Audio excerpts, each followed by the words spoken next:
Was in Karorimal college at Delhi. तो होता ये था कि सब मजाक उड़ाते थे कि वो फंड मांगने वालों के साथ हमें काम करना पड़ेगा, ये क्या है। एनएसएस का नामकरण भी संस्कार नहीं हुआ था, it was national service corps.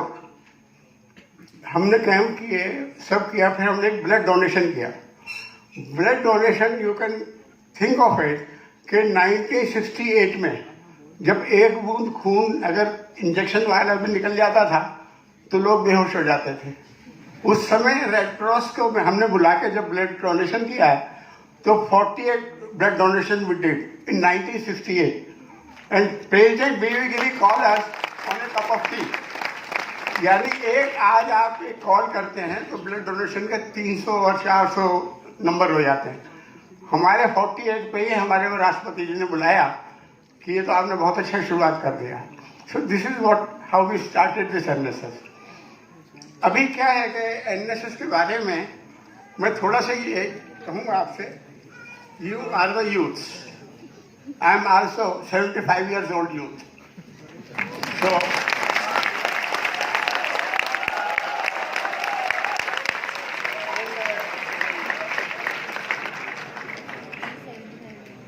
you have to understand your personality first. What you are, think of yourself. You are the youth with energetic, dynamic power within you. You have a very strong mental health. You have very strong physical health. So you now take decision why you are here.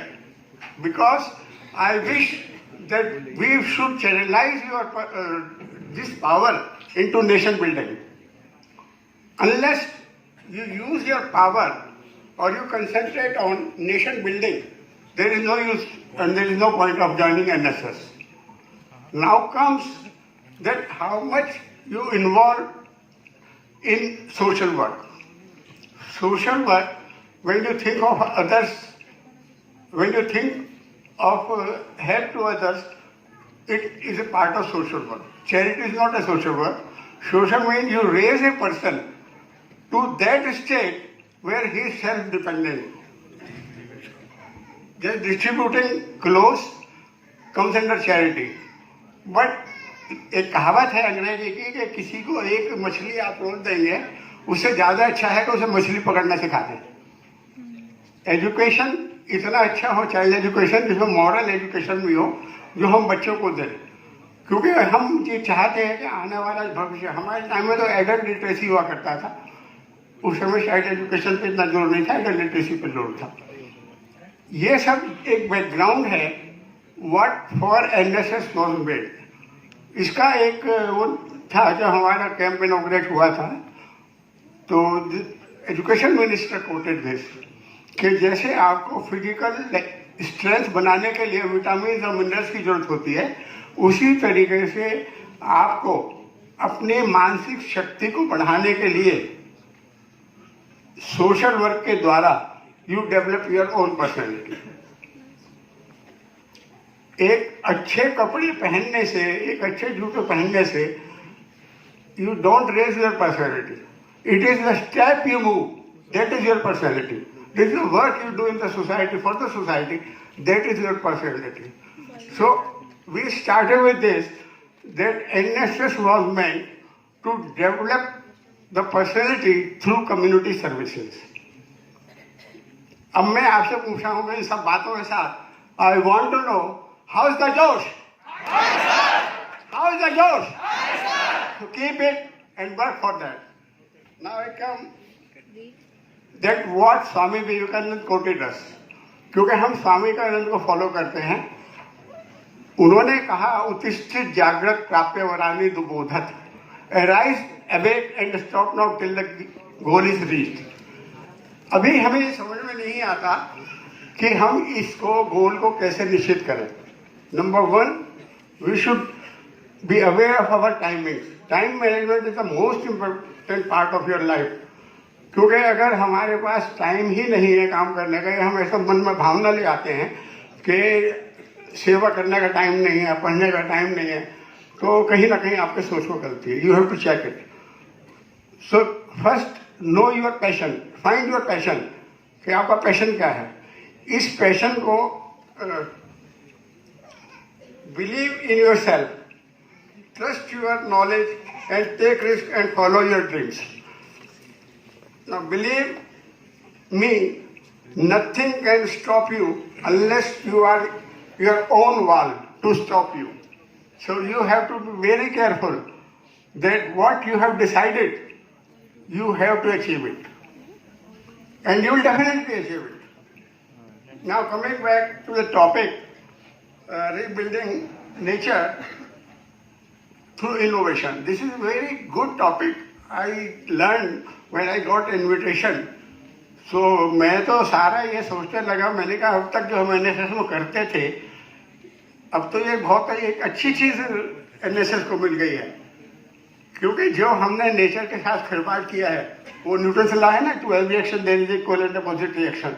So what we did with the nature, now nature is responding in the same way. Now this is the challenge for us to meet it out. हम लोगों ने अपने comfort zone में आने के लिए we shifted air conditioning to air conditioning, and that is a cause of global warming. If you go deep into the technology and you try to understand it, you will find that this air conditioning is the chief cause in the cities causing this global warming. हम लोगों के साथ क्या है कि हमारे population factor बहुत ज़्यादा है। डेमोग्राफिकली हम लोगों के पास उतना स्पेस नहीं है जितनी कि हमारी पॉपुलेशन स्ट्रेंथ है। तो हम लोग क्या कर रहे हैं कि सारा का सारा हमारा सिस्टम, जितनी भी हमारी योजनाएं हैं, जो भी गवर्नमेंट की तरफ से योजनाएं आती हैं, हम कहीं ना कहीं इस पर पीछे रह जाते हैं। क्यों रह जाते हैं? सिर्फ इसलिए क्योंकि उतने हमारे पास रिसोर्सेज नहीं होते जितनी की डिमांड होती है। You are the best person on this earth, I will say, as a social worker you are social engineer, because you are thinking on this ground. This summit means that you have started thinking on it. That you are the best social engineer. You are the technocrat. You can do it. You can bring some new technology. You see that what is this reverse osmosis process, RO system. We are wasting 60% of water. We have to make some uses of it. Otherwise, we will be wasting our resources like that. When we go for plantation, हम लोग पौधे लगा देते हैं लेकिन we don't maintain it. That is another part of it. So I'll request you कि जो भी आप प्लांट लगाते हैं उसकी देखभाली भी करें जैसे हम परिवार के लोगों की करते हैं। Now the challenges of today. Social justice to and advocacy for underrepresented or those person who are from the weaker section. वो क्या रहा है कि there is a vast gap in between the upper society and the lower society. Education wise हम देखते हैं जब हम जाके कृषि एरिया में काम करते हैं, झुग्गी झोपड़ी कॉलोनीज में जाते हैं, we find some problem कि जो वहाँ का हेड ऑफ द फैमिली है वो एडिक्शन की तरफ ज़्यादा है, वाइफ डोमेस्टिक सर्वेंट काम कर रही है और बच्चों को भी वो धीरे धीरे चाइल्ड लेबर की तरफ ले आती है।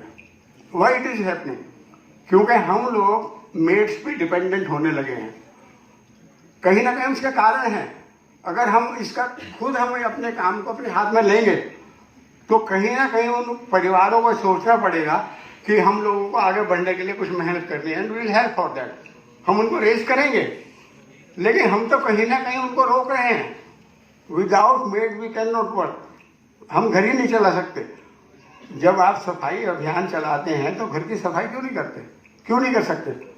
We have to think of it. वही छोटी छोटी बात है। आज चाइल्ड लेबर क्यों है? चाइल्ड लेबर इसीलिए है कि उन लोग दे आर फाइनेंशियली वीक, वो अपने बच्चों को भी काम पे लगा देते हैं, और हम लोग ये सोचते हैं कि 12-13 साल की लड़की को घर में आ जाए, हमारे बच्चों को भी खिलाए, हमारे घर की सफाई भी करे और खाने का भी देखे। तो this is what how we are producing this. We have to think of it, क्योंकि जो जितने भी सोशल प्रॉब्लम होती हैं ये उसी वजह से होती है जब हम उसका कहीं ना कहीं कारण बनते हैं। then comes, I'll talk also road rages and rapes. This is a weaker mental health process. आज हम लोगों का कहीं ना कहीं सोसाइटी में जो मेंटल हेल्थ है, कहीं वो क्रिमिनल साइड पे बढ़ जाता है, कहीं वो स्ट्रेस के रूप में हमें खुद ही तंग करने लगता है, कहीं हम लोग जब सोचते हैं कि हमें इस तरीके